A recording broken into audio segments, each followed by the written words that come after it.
Now the Philistines fought against Israel, and the men of Israel fled from before the Philistines, and fell slain on Mount Gilboa. Then the Philistines followed hard after Saul and his sons.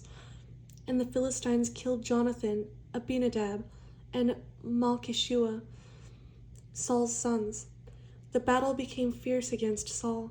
The archers hit him, and he was severely wounded by the archers.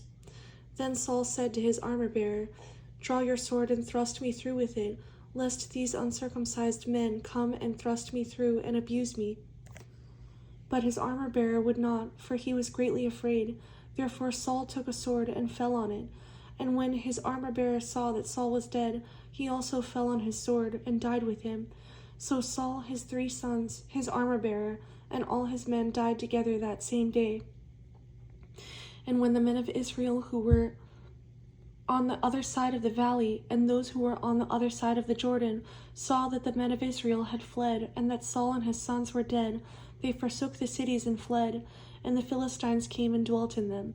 So it happened the next day, when the Philistines came to strip the slain, that they found Saul and his 3 sons fallen on Mount Gilboa, and they cut off his head and stripped off his armor, and sent word throughout the land of the Philistines to proclaim it in the temple of their idols and among the people.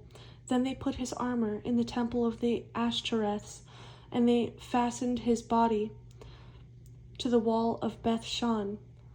Now when the inhabitants of Jabesh-Gilead heard what the Philistines had done to Saul, all the valiant men arose and traveled all night, and took the body of Saul and the bodies of his sons from the wall of Beth-shan, and they came to Jabesh and burned them there.